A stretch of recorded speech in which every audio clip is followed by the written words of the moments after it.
The rain never really stopped in those woods, it only changed its rhythm. Sometimes it whispered through the trees, sometimes it drummed against the rotting tin of forgotten roofs. But that night, it sounded like breathing. Slow, wet, human breathing. Locals said the Harland place was swallowed by the forest sometime after the war. No one remembered which war exactly, just that when the government men came looking, all they found were bones too small to be adults and too arranged to be natural. They buried them quiet and deep, as if hoping the earth would forget. But the earth never forgets.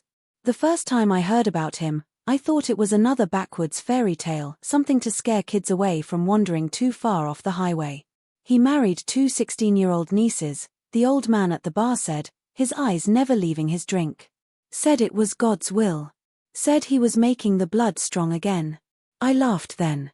I don't laugh anymore.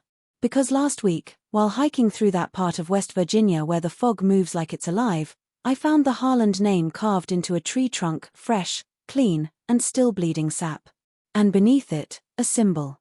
One that matched the mark on my own family papers. The forest was not meant to be walked alone. That's what the locals always said, though no one could quite explain why. Still, early that morning, a hiker named Evan Calloway ignored the warnings. He wasn't searching for trouble, only for silence. The kind that can't be found in a city. The air was cold enough to sting his lungs, and the mist moved like breath through the pines, wrapping the world in a colorless hush. For miles, there was nothing but the sound of damp earth beneath his boots, the occasional crack of a branch, and the distant call of a crow that seemed to circle the same patch of sky again and again. Then, without warning, the trail ended. The earth sloped downward, tangled with wild roots and the skeletal remains of old logging roads. He stumbled forward, half sliding until the trees opened just enough to reveal something almost completely devoured by nature, a collapsed structure, a cabin once sturdy but now broken and sunken into the mud. Its roof had caved in long ago, beams jutting like snapped bones. Moss blanketed the walls, and the air inside was thick with the smell of decay and wet wood. He paused, his flashlight cutting through the shadows, catching the glint of something buried beneath the debris. It was a photograph, or what was left of one. The edges had rotted away, and the surface was blistered with time, but the image was still visible enough to make him step back. In the center stood a man, tall, unsmiling, with a posture too rigid to be casual. On either side of him were 2 young girls, nearly identical, their hands clasped in front of them like they were posing for a funeral portrait instead of a family photo. Their faces were pale and strangely expressionless, their eyes slightly downcast. And behind them, just faintly, there seemed to be another figure, blurred, as though the film had captured something that wasn't meant to be seen. Evan brushed away the dirt, and the paper tore like skin. Beneath the photograph was a name scratched into the floorboards, Harland. The letters were uneven, carved deep, and beside them, a crude symbol, a circle split down the center by a jagged line. It looked fresh, too fresh for a cabin that had been dead for decades. The forest outside had gone silent. Even the birds had stopped. The wind shifted, carrying a faint smell iron and something older, something wrong. Evan felt the sudden, unshakable sense that he was not the first to stand there, not the first to find the photograph, and that whoever had left it behind might still be near, waiting for someone else to remember. By the time Evan made it back to town, night had settled in thick and low, pressing against the windows of the few open places that still served coffee or conversation. He found himself in a roadside diner that smelled of old grease and rain-soaked denim, the kind of place where the walls kept secrets longer than people did. A single neon sign buzzed outside, flickering between open and nothing at all. The waitress, a tired woman with cigarette scars on her fingers, poured him coffee without asking, as if she already knew what he needed. When he mentioned the cabin, her hand froze just above the cup, and for a heartbeat, the whole room seemed to listen. At the corner table, 3 old men exchanged glances. One of them, his beard yellowed with age and tobacco, gave a quiet snort. "You found the Harland place, didn't you?" he said, his voice like gravel dragged across stone. Evan hesitated, unsure whether to admit it, but his silence was answer enough.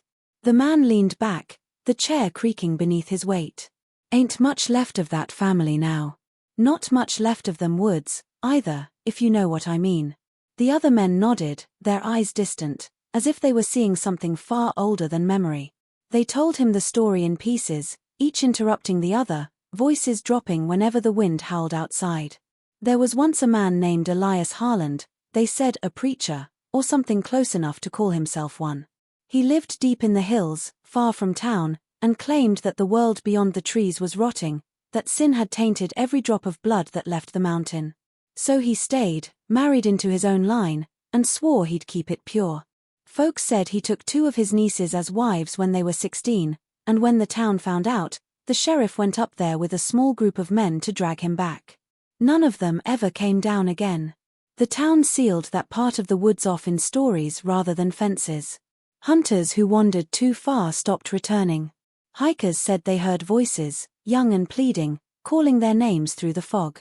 Some nights, people swore they saw light moving between the trees, faint and flickering, like a lantern swinging in a hand that never tired. The waitress finally spoke again, her voice a whisper meant for no one. "That family didn't die," she said. "They just went quiet. And sometimes the quiet comes back." 2 nights after hearing the local stories, Evan couldn't let go of the name. Harland. It kept echoing in his mind, like a word he wasn't supposed to remember. He returned to the cabin at dawn, carrying a small shovel and a lantern, convinced that something was buried beneath the wreckage. The air was colder than before, and the forest seemed to draw tighter around him, the trees leaning close as if to listen. The cabin had changed, the shadows felt heavier, the silence almost aware. He began to dig where he had found the photograph, scraping through layers of damp soil and rotted wood until his shovel struck something hard. It wasn't a box, not exactly, more like a metal chest, blackened by rust and time. He pried it open with trembling hands. Inside were several objects wrapped in oilcloth, a silver cross, a small vial of what looked like dried blood, and a leather-bound diary swollen with moisture. The pages were warped, the ink bled into a haze, but the handwriting was still legible in places. The first line read, "*The Lord purifies not through water, but through blood." The entries that followed grew darker with each turn of the page.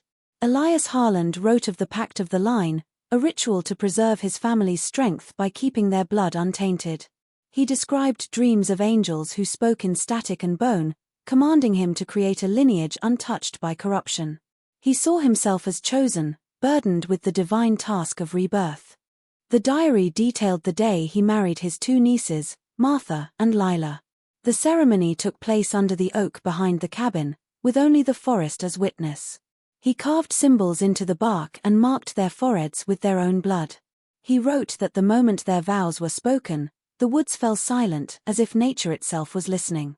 Over time, the entries shifted from faith to delusion. He began recording voices that called to him from beneath the soil, claiming they were his ancestors demanding loyalty. He wrote that the family line would never die, that the blood would return to its source no matter how many times it was spilled. Evan's hands shook as he turned the final page. There, written in darker ink, almost like dried rust, was a single sentence repeated 3 times. Those who break the circle must feed it again. The wind outside began to rise, pushing through the cracks of the cabin like a sigh. The lantern flickered once, then twice, before going out completely, leaving him in the kind of darkness that felt alive. By the time word of the Harland legend spread beyond the town, the family had already begun to vanish. No one noticed at first. Isolated mountain families often disappeared for seasons at a time, living off the land and away from prying eyes. But something about the Harlands was different. Their bloodline seemed to fade like smoke, generation after generation, until their names became nothing more than a whisper in courthouse records and half-burned family Bibles. Some said the curse was self-inflicted, that the family's obsession with purity turned inward and ate itself alive. Others believed the woods took them, one by one, keeping them close like roots that never stopped growing. Old census files showed strange patterns. Children born without fathers listed, women who died in childbirth before reaching 20, and the same family signatures appearing decades apart, written in the same hand. In a town that prided itself on gossip, no one spoke of them openly anymore. If a Harland name surfaced, people pretended not to hear it. Yet every few years, the cycle repeated, someone new claiming descent, moving into the foothills, only to vanish before winter's first frost. Search parties would go out, dogs baying through the fog, only to return silent and shaken. Sometimes the dogs wouldn't come back at all.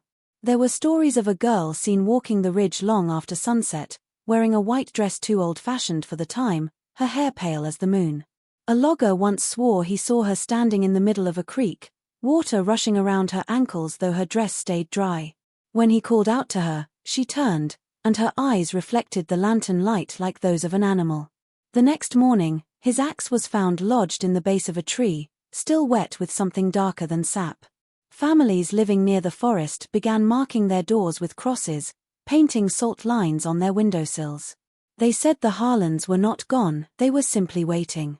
A few elders claimed the blood had found ways to persist, binding itself to strangers who wandered too far into the hills, taking them as vessels to keep the lineage alive. There was one report of a child born in town with the Harland mark, a split circle on her chest. Her mother refused to speak about the father, and within weeks, both were gone. When the sheriff searched the woods, all he found was an empty crib resting against the trunk of an oak, its wood carved with initials that no one dared to read aloud. When Evan returned to the Harland property for the third time, the forest no longer felt indifferent, it felt watchful. The air was heavy and close, as if the trees themselves were holding their breath. He had spent days poring over the diary and the fragments of family records he found in the courthouse, each clue dragging him deeper into the story of a lineage that refused to die. The diary mentioned a sanctum beneath the earth, a place where Elias Harland kept the tokens of his covenant. Evan had dismissed it at first as delusion, but the more he studied the floorboards of the ruined cabin, the more he noticed the pattern carved beneath the rot. It wasn't random. It was a symbol, circular and precise, with a faint seam running through the middle like a hinge.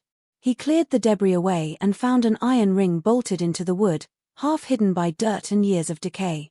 When he pulled it, the boards shifted with a deep groan, releasing a breath of air so cold it burned his lungs. Beneath the cabin was a narrow stairway leading down into darkness. He hesitated, the beam of his flashlight trembling against the walls, revealing the glint of old stone and damp earth. The smell was suffocating, mold, rust, and something faintly sweet, like spoiled fruit. Each step creaked under his weight, the sound swallowed quickly by the silence below. At the bottom was a room no bigger than a cellar, its walls lined with shelves that bowed under the weight of glass jars. Inside each jar floated something pale and unrecognizable, bones, hair, and other remnants suspended in cloudy liquid. Candles had long since melted into stalagmites of wax that fused with the dirt floor. In the center of the room stood a table covered in cloth so brittle it disintegrated at his touch. Beneath it, he found a small wooden box and, beside it, a child's doll with porcelain skin cracked down the face, one glass eye missing. The box was sealed with a ribbon made of dried, braided hair. Evan's pulse thundered as he unwrapped it. Inside were pages torn from a Bible, each one painted with the same sigil, the split circle, and phrases written in blood-dark ink. Asterisk, the bond must be fed. The womb must remember. Asterisk. As he turned the last page, he heard something shuffle in the far corner, slow and deliberate, dragging against the stone. The flashlight flickered once, catching a shape that wasn't there a moment ago, something small, crouched low, its breathing ragged but unmistakably human. The air turned colder, and in the final flash of light, Evan realized the jars weren't as still as he'd thought. Something inside them was moving. The storm came without warning, swallowing the mountains in sheets of gray. Thunder rolled low and continuous, and the power in town flickered out before night fully fell. For most, it was just another Appalachian downpour, violent but short-lived. But in the old radio shed on the edge of town, a man named Walter Briggs sat listening to the static that followed lightning like an echo. He had worked the ham radio for nearly 40 years, speaking to voices hundreds of miles away, but that night the frequencies carried something stranger. Between bursts of static came a sound too rhythmic to be interference. It was breathing. Slow, wet, deliberate breathing. Walter leaned closer to the receiver, his finger hovering over the dial. Then came a voice, faint but clear enough to freeze him in place. "Help me," it said. "Please. I can't get out." He asked for identification, instinctively slipping into the calm, practiced tone of an operator, but the signal wavered. The voice broke apart in waves of distortion before returning, sharper this time, more desperate. "My name's Claire Harland. He's still here. He won't let us leave." The name jolted Walter upright. It had been decades since anyone had said it aloud in that town. He scribbled the frequency down and asked where she was, but all she said was, "Where the roots meet the bones," before the transmission dissolved into static. Walter called the sheriff, but by the time help arrived, the storm had drowned most of the roads. They found the radio still crackling, the same phrase repeating faintly, like a loop stuck in time. The roots, the bones. The sheriff dismissed it as interference, a trick of the weather, but Walter couldn't let it go. He replayed the recording he'd made of the broadcast again and again, isolating the background sounds. Beneath the voice, he could hear something else, faint tapping, almost like nails on glass, and a distant humming that rose and fell like a lullaby. A week later, when the storm had cleared, Walter went looking for the source of the signal. The coordinates placed it somewhere deep in the western ridge, not far from the ruins of the Harland property. He never returned. His truck was found abandoned at the edge of a trail, the keys still in the ignition, the radio on and tuned to the same frequency. Locals said that if you listened carefully on stormy nights, you could still catch the transmission, faint and broken, the voice of a girl crying softly through the static, repeating that same hopeless line, "Asterisk is still here. He won't let us leave." Asterisk. The storm that night felt different. Not like the usual Appalachian tempests that came and went with a roar, but something slower, heavier, as if the clouds themselves were listening.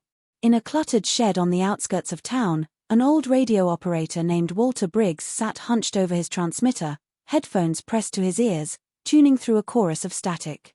He had been doing this for decades, talking to strangers across counties and continents, but most nights lately had been silent.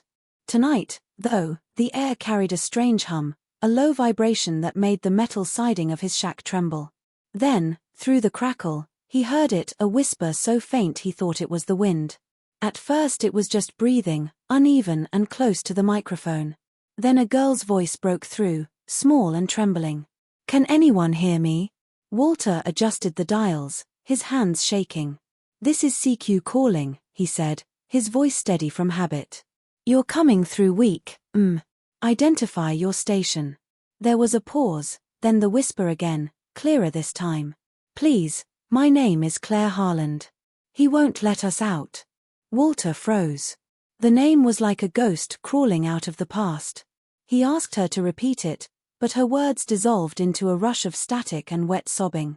When the signal returned, it carried a rattle, like wind moving through pipes, and then a phrase spoken slowly, almost reverently, "Where the roots meet the bones." Walter scribbled the words down. The transmission cut in and out, but before the frequency went dead, he heard something else beneath her voice, a man's breath, deep and deliberate, followed by a sound that might have been laughter or a growl. Then silence. The storm outside intensified, the radio light flickering as if something unseen had passed by the window. Walter didn't sleep that night. He replayed the recording over and over, isolating fragments of the signal. Between each burst of static, he could hear faint knocking, rhythmic, as though someone were tapping from deep underground. The next morning, he called the sheriff, but no one took him seriously. The Harlands were folklore, not fact. Still, he couldn't ignore what he'd heard. He traced the coordinates of the transmission to the ridge near the old Harland property and drove there alone, leaving his radio on in the truck. Hours later, the signal returned on its own, same frequency, same voice, only this time, it didn't ask for help. It whispered his name. When they found his truck days later, the radio was still on, repeating a faint pattern of knocks that sounded almost like a heartbeat, pulsing beneath the storm. Evan hadn't planned to trace his own bloodline. His work as a genealogist was supposed to be about other people's ghosts, not his. He specialized in uncovering forgotten names, linking families across generations, building stories from dust and paper. But ever since the discovery of the Harland diary, something inside him itched to know more, to see if the legend had any surviving roots. It began innocently enough, with curiosity. He sent a DNA sample to one of those ancestry databases, expecting the usual percentages and regions. When the results came back, There was a small, unexpected note attached to his file. Asterisk possible match found, Harland lineage, West Virginia. Asterisk at first, he thought it was an error. Then he saw the names listed under shared ancestors Elias, Martha, and Lila Harland, and the blood drained from his face. He spent days combing through digital archives, tracing birth and death certificates, finding gaps where entire families vanished between census years. The deeper he went, the more he noticed a pattern: marriages between cousins, missing children, the same symbols appearing in old documents. It was as if the family had been trying to erase itself while ensuring the blood never truly left the soil. The most unsettling discovery came from a forgotten branch that led directly to him. A woman named Clara Harland, born in 1893, disappeared in 1912. A month later, a new name appeared on a Pennsylvania birth certificate, Clara Hall, with the same date of birth, same handwriting. His great-great-grandmother. Evan wanted to dismiss it as coincidence, but then the dreams began. Each night, he saw the same image: a tree with roots that stretched deep underground, pulsing faintly, veins glowing red through the dirt. He would wake up with the taste of iron on his tongue and the faint outline of that split-circle symbol burned into his mind. One morning, he found the same mark scratched faintly into the wooden frame of his apartment window, though he couldn't remember putting it there. He ordered another DNA test, this time through a forensic lab, needing proof it was all in his head. When the results came, the file was flagged with an internal note: asterisk anomalous markers detected. Sample contains inbreeding coefficients beyond measurable range. Asterisk beneath that, someone had typed a question in red: asterisk is the donor aware of genetic repetition within the last 5 generations? Asterisk that night, his phone buzzed with an unknown number. He didn't answer, but the voicemail played automatically. A woman's voice whispered softly, "The blood remembers, Evan. It always does." The decision to go back to the woods came quietly, as though it wasn't his at all. Evan told himself it was for research, that he needed closure, that the connection in his blood meant nothing more than coincidence. But the truth pressed harder each day.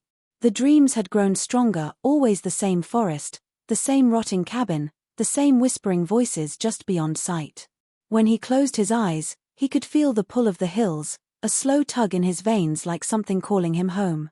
By the end of the week, he packed his camera, a flashlight, and the old Harland diary, and drove until the road turned to gravel and then to mud.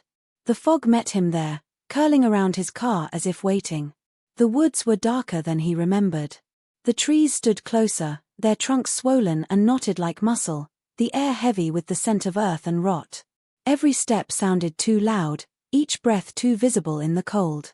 He followed the remnants of the old trail, guided by the map he had drawn from memory and fragments of old land records. Yet the deeper he went, the more the landscape seemed to shift, landmarks rearranging themselves, paths turning back where they shouldn't. It was as though the forest didn't want to be mapped. Hours passed before he reached the clearing. The cabin lay there, sunken further into the ground, nearly consumed by vines. But something had changed. The soil around it looked freshly disturbed, as if someone had been digging recently. He crouched beside the entrance and saw footprints, bare, small, and deep enough to suggest weight. Inside, the air was damp and warm, despite the cold outside. He shone his flashlight across the floor and froze. The photograph he had found weeks earlier was gone, but in its place lay a single, withered flower, its petals the color of dried blood. He turned, and the beam caught something carved into the wall that hadn't been there before. It was the split circle symbol again, but beneath it was a name, *Evan Harland. His throat tightened, and he stumbled back, the light trembling in his hand. The sound came next, a soft rustle, then a low hum, almost melodic, threading through the cracks in the floor. It wasn't the wind. It was a voice, faint and childlike, whispering words he couldn't understand. The air shifted. Behind him, the door that had been open moments ago was now closed, and the whisper became a breath against his ear, speaking in a tone that felt like a memory more than a sound. "You came back," it said. Evan didn't remember falling asleep, but when he opened his eyes, the light had changed. The cabin no longer looked ruined. The holes in the roof were gone, the walls were whole, and the air carried the scent of burning oil lamps and cedar smoke. His flashlight was dead, But the room was filled with a faint golden glow that seemed to come from nowhere. He stood slowly, every nerve tight with confusion, and stepped toward the doorway.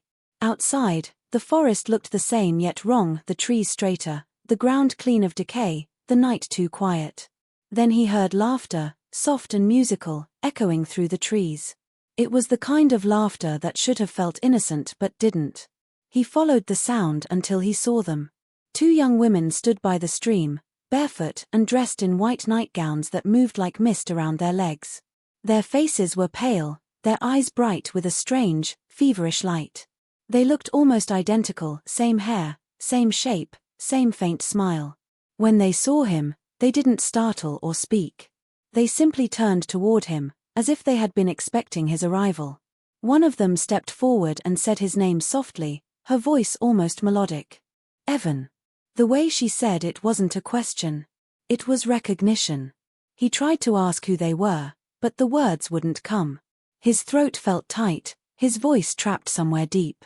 The one who had spoken reached out her hand, her skin pale as moonlight, her fingers delicate but cold as marble. "We knew you'd return," she whispered. "The blood always brings them home." The second girl circled behind him, her bare feet silent against the ground. He felt her breath at the back of his neck, smelled something faintly sweet and rotted. "We waited for you," she said, like he told us to. Evan's pulse hammered in his ears. He tried to step back, but the earth felt soft beneath his boots, as if it were breathing. The first girl smiled wider, the kind of smile that didn't reach her eyes. "Do you remember us?" she asked. "You should. We're still yours." When he blinked, their faces seemed to shift, features blurring, aging, then resetting. Their skin rippled like water, revealing glimpses of something ancient beneath, something that didn't belong to the world of the living. For a moment, he saw the faces from the old photograph, the same 2 girls standing beside Elias Harland, unchanged by a century. The same eyes. The same blood. The air thickened around him, the woods trembling with a low hum, and in the distance, another voice began to rise, a man's voice, deep and commanding, calling his name through the trees. The voice came from everywhere at once, threading through the trees like wind through hollow bones. Evan turned, searching for the source, but the forest seemed to move with it, shifting and folding until every direction looked the same. The 2 women watched him silently, their smiles fading into something colder, reverent almost.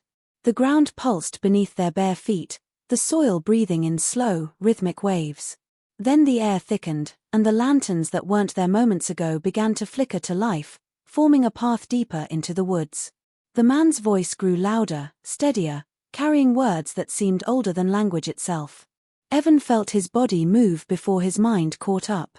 He followed the lights, drawn by something both inside and outside of him, as though his blood recognized the sound.